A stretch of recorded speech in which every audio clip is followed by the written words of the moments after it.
Everyone, तो कैसे हैं आप सभी। Today our topic is vector algebra.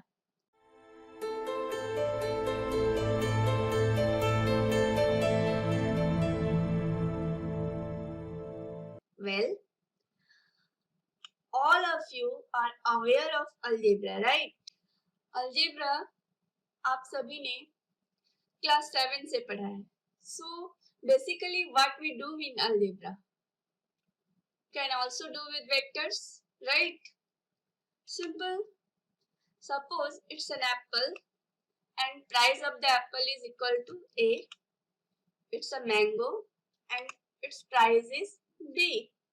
So we can do all type of arithmetic calculations, that is A plus B, A minus B, A into B, A divided by B, right? So आप सभी ने algebra में starting में यही पढ़ा था, okay?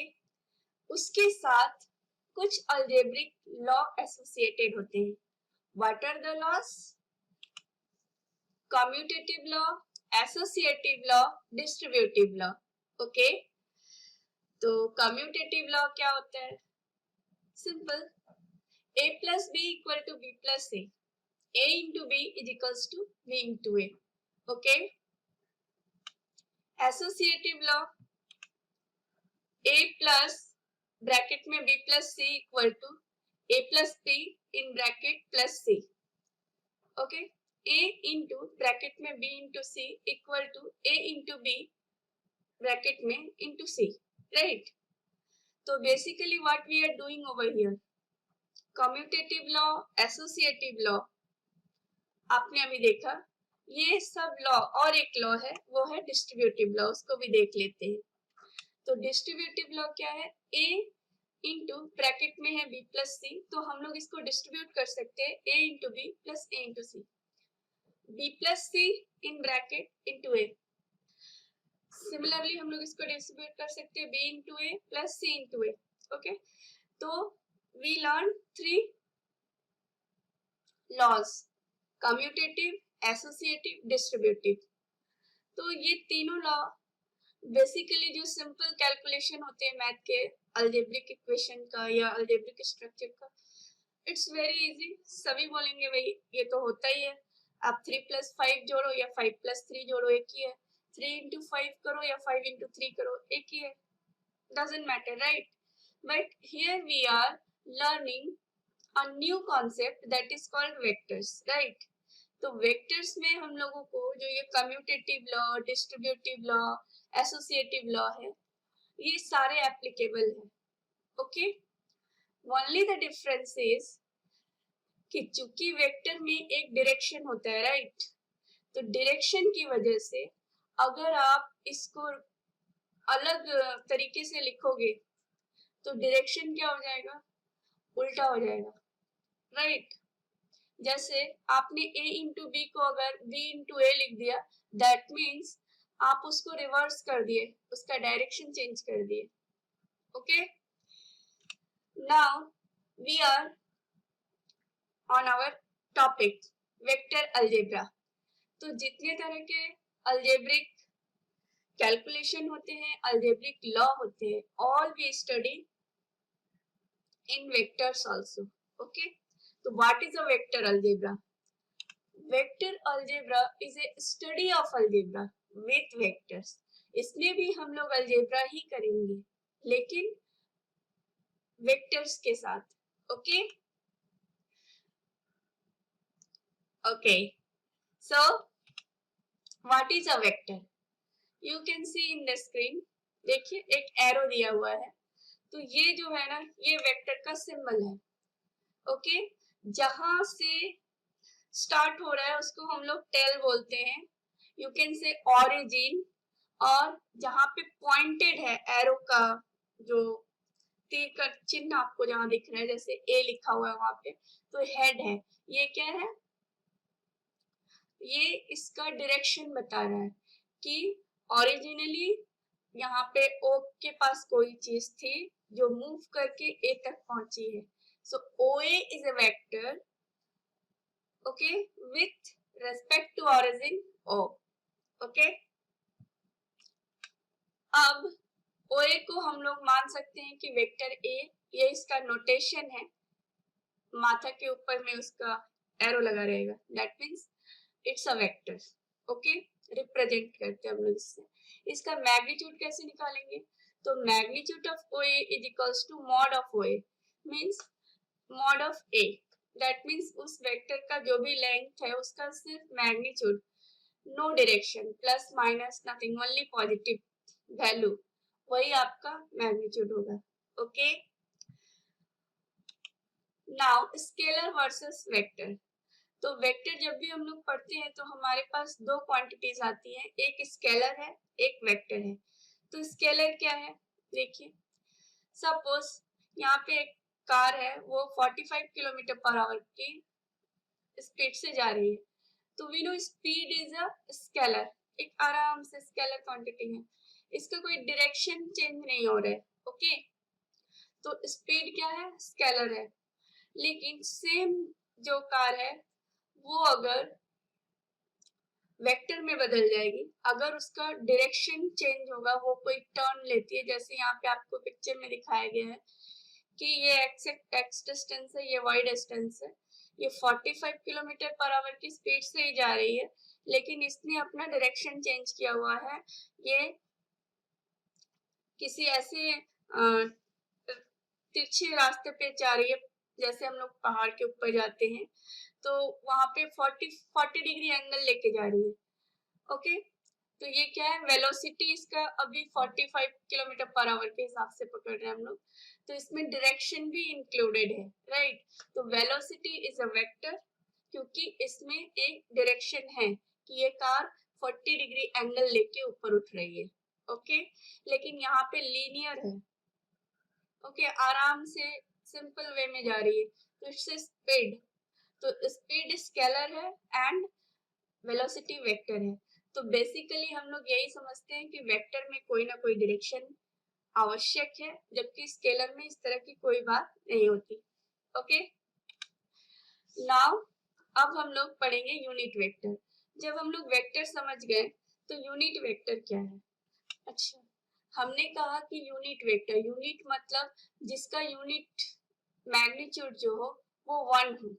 Okay, मान लीजिए एक वेक्टर है A, तो उसका यूनिट वेक्टर क्या होगा उस डायरेक्शन में? Along A, vector A is equals to होगा mod A into A cap. ये जो A कैप है ना, यही हमारा यूनिट वेक्टर है। दैट मीन्स वेक्टर A जब भी हम लोग लिखते हैं तो उस वेक्टर के साथ उसका मैग्नीट्यूड है मॉड A, और A कैप जो है डायरेक्शन बता रहा है कि ये वेक्टर किस डायरेक्शन में जा रही है। Okay, so A cap is a unit vector. इसी इक्वेशन से हम लोग यूनिट वेक्टर निकाल सकते हैं। Unit vector A cap is equals to vector A divided by mod A। यहाँ से आप इसको नीचे ला दोगे in direction of vector A। Okay, तो यूनिट वेक्टर का कॉन्सेप्ट क्लियर हुआ कि यूनिट वेक्टर क्या है। दैट मीन्स हर वेक्टर का डायरेक्शन दिखाने के लिए एक यूनिट वेक्टर उसके साथ एसोसिएटेड रहता है। Okay, now addition of two vectors. देखिए, यहाँ पे मैंने दो वेक्टर लिए, एक है OA, दूसरा है AB। ओके, तो इन दोनों वेक्टर को जब हम लोग ऐड करेंगे तो हमें एक रिजल्टेंट वेक्टर मिलेगा, दैट इज OB। इसको हम लोग ट्रायंगल लॉ ऑफ एडिशन भी कहते हैं। क्या है ये? OA plus AB is equals to OB। अब यहाँ ध्यान देने की बात यही है कि OA इस डायरेक्शन में आ रही थी और AB इस डायरेक्शन में गई, तो यहाँ से आके यहाँ गया, ये एरो शो कर रहा है, लेकिन यहाँ आपको ऐसे नहीं आया। ठीक है, ये एरो रिवर्स है। Okay, so this is the resultant vector. तो सिंपल है ये, तो हम सभी जानते हैं कि आप यहाँ से यहाँ जाके यहाँ जाओ या आप यहाँ से डायरेक्ट यहाँ जाओ, तो ये इसका रिजल्टेंट ही होगा, राइट। ओके, तो यही, अगर आपने इस एरो को गलत दे दिया, इस साइड दे दिया, then this is not addition and this is also not resultant vector, भी नहीं बनेगा। Okay, so be careful while using vectors with arrow. Okay, so now हम लोग पढ़ने जा रहे हैं कि रियल लाइफ में वेक्टर का यूज कहाँ कहाँ होता है। ओके, सपोज ओए जो है 2 पॉइंट्स है, ओ पे एक कोई सामान रखा हुआ था, आपने उस पर फोर्स लगाया और उसको खिसका के ए तक ले गए। ओके, तो इस केस में आपने जो फोर्स लगाया एफ, और जो ये वेक्टर का साइन से हम दिखा रहे हैं कि आपका जो भी आपका सामान था, मास था, वो ओ के पास था, वो डिस्प्लेस्ड होके ए के पास आया। तो ओ ए वेक्टर, इसको हम लोग वेक्टर डी मान लिए, मैंने डिस्प्लेसमेंट हुआ और ये फोर्स लगाया गया है इतना एंगल से, तो ये ओ से ए पे डिस्प्लेस हो गई। तो वर्क डन क्या होगा, वर्क डन होगा vector F into vector D, इन दोनों वेक्टर्स का डॉट प्रोडक्ट बोलते हैं इसको हम लोग। आगे हम लोग जब फॉर्मूलाज देखेंगे तो ये फिर से डिस्कस होगा, लेकिन अभी इसका रियल लाइफ यूज के लिए मैंने आपको दिखाया है। सो फॉर्मूला है F cos theta into D. Okay, this is work done. तो किसी भी काम को जब हम लोग करते हैं तो वो स्ट्रेट लाइन मोशन में जब फोर्स लगा के रिप्लेस करते हैं वो क्या होता है, वो हमारा वर्क डन कहलाता है। Okay,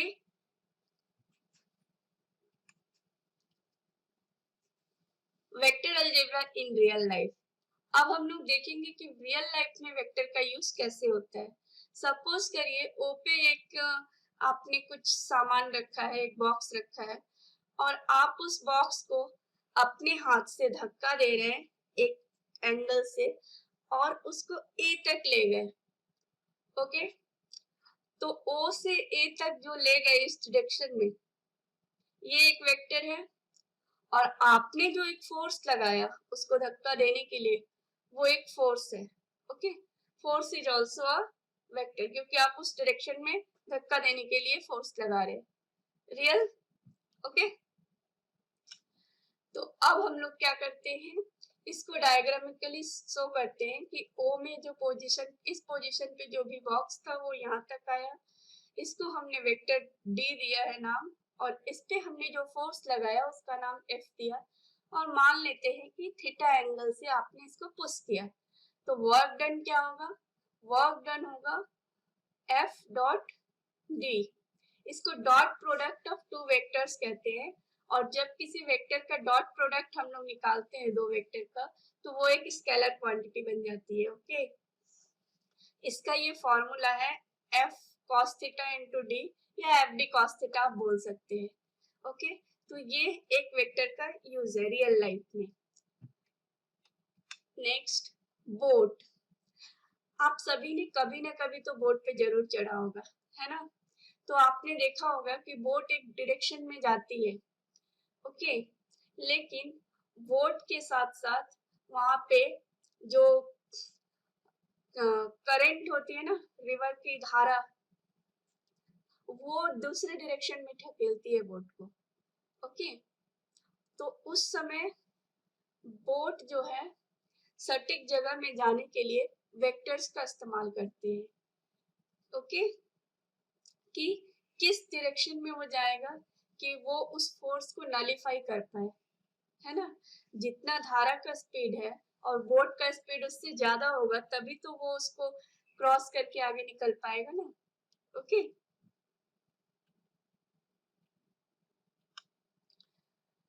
plane landing. जब भी कोई प्लेन लैंड करती है तो आपने देखा होगा कि वो एक एंगल लेके झुक के नीचे की तरफ आती है। उसका एक पर्टिकुलर डायरेक्शन होता है कि वो कैसे आएगी कि वो आराम से लैंड कर पाए, ताकि कोई नुकसान ना हो। तो ये जो प्लेन का स्पीड है, डायरेक्शन है, किस तरह से प्लेन लैंड होगा, इन सभी चीजों को करने के लिए जो पायलट है ना, वो वेक्टर्स का इस्तेमाल करते हैं कि कितने डिग्री पे वो टर्न लेंगे कि वो ठीक सटीक जगह पे लैंड कर पाएंगे और सेफली पैसेंजर्स को उतार सके। ओके, बास्केटबॉल, आप में से बहुत सारे लोग बास्केटबॉल खेलते होंगे।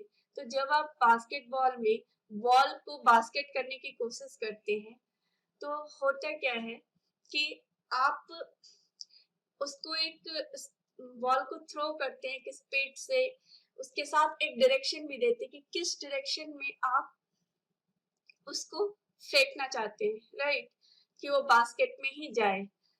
तो उस समय भी आप वेक्टर का इस्तेमाल करते हैं, वो भी अनकॉन्शियसली, क्योंकि आपको पता नहीं कि आप वेक्टर का इस्तेमाल कर रहे हो।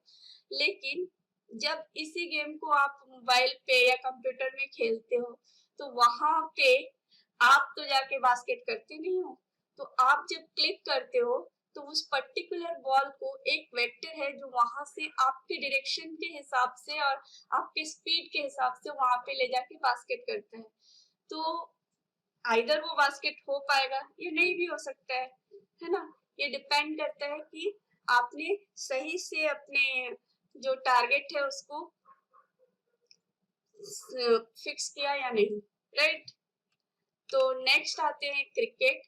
सेम एज बास्केटबॉल, अगर आप क्रिकेट में भी बॉलिंग करते हो, गेंद को फेंकते हो, तो आपको पता होना चाहिए कि आप कहाँ फेंकोगे, किस स्पीड से फेंकते हो, कि बॉल कितनी दूर जाएगा उसके ऊपर डिपेंड करता है, किस डायरेक्शन में फेंकते हो, तो भी आपको पता चलता है कि आपको कितने रन मिल सकते हैं। 1 मिलेगा कि 4 मिलेगा, चौका होगा कि छक्का होगा, वो आपके सारे डायरेक्शन और स्पीड पे ही डिपेंड करता है। यहाँ भी वेक्टर्स का इस्तेमाल होता है। तो जब आप रियल लाइफ में खेलते हो तो वेक्टर का इस्तेमाल तो करते हो, बट आप वो फील नहीं करते कि ये वेक्टर का इस्तेमाल कर रहे हैं ना। लेकिन जब आप क्रिकेट को सिमिलरली वीडियो गेम में या आप किसी भी मोबाइल ऐप में खेलते हो तो वहां भी वेक्टर्स ही होते हैं जो आपके द्वारा फिक्स किए गए डायरेक्शन और स्पीड के हिसाब से आपके बॉल को वहां तक ले जाते हैं, राइट। फाइनली वीडियो गेम्स, आप में से बहुत सारे लोग वीडियो गेम्स खेलते होंगे और उन्हें पता ही है कि वीडियो गेम में हर एक मूवमेंट जो भी आप करते हो, कहीं भी कुछ भी क्लिक करते हो, वो सारा चीज जो इतनी स्पीड में होता जाता है और आपको बहुत मजा आता है, वो सारे के सारे एक्शंस आपके बैकग्राउंड में कौन खेल रहा है, वेक्टर्स आपको हेल्प कर रहे हैं वहां से वहां जाने के लिए। Okay, understood. तो ये थे हमारे वेक्टर्स के कुछ real life example and some concepts. अभी और भी बहुत कुछ बाकी है इसमें, जो कि मैं नेक्स्ट वीडियो में डालने की कोशिश करूंगी।